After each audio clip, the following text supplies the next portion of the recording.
माननीय प्रोफेसर मनोज कुमार झा जी। शुक्रिया उपसभापति महोदय। इस चर्चा में मैं अपनी कुछ आपत्तियां अपने दल की ओर से दर्ज कराना चाहता हूं। आपत्तियां हैं, आलोचना है और उसके पीछे मकसद है कि संसद की इमारत इसीलिए बनी है। महोदय, हाल में मैंने एक किताब पढ़ी गोपाल कृष्ण गांधी जी की, द अनडाइंग लाइट। पता नहीं मंत्री जी ने वो किताब पढ़ी या नहीं, मैं आग्रह करूंगा, क्योंकि न्यूक्लियर पावर और न्यूक्लियर एनर्जी को लेकर के बड़ा लंबा हमारा एक इतिहास रहा है। राजगोपालाचारी जी और जवाहरलाल नेहरू और बाकी अन्य के बीच में कई खत, कई तरह के पोजीशंस शेयर किए गए। तो मैं माननीय मंत्री जी से आग्रह करूंगा कि इतिहास में आजकल वैसे भी दौर चला हुआ है काउंटर फैक्चुअल इमेजिनेशन का, तो एक सही के इतिहास से कुछ सबक ले।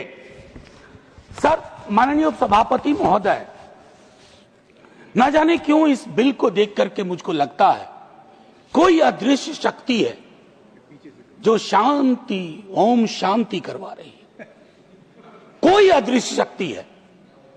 उस अदृश्य शक्ति का नाम 1 है, 2 है, 3 है या समृद्धि के 5 टापू इस शांति के पीछे हैं। यह मैं इतिहास के आकलन के लिए, सदन के आकलन के लिए, आने वाली पीढ़ियों के आकलन के लिए छोड़ता हूं। लेकिन इतना जरूर कहूंगा माननीय उपसभापति महोदय आपके समक्ष कि हमारा पूरा न्यूक्लियर प्रोग्राम ऐतिहासिक रूप से कुछ सिद्धांतों पर आधारित था। उसमें एक महत्वपूर्ण सिद्धांत था कि जहां रिस्क कैटास्ट्रोफिक होने की संभावना है वहां राज्य अनुपस्थित ना हो। मैं राज्य की अनुपस्थिति का दस्तावेज देख रहा हूं एक अदृश्य शक्तियों के प्रभाव में। मैं माननीय उपसभापति महोदय, दुनिया में बेस्ट प्रैक्टिसेस हैं।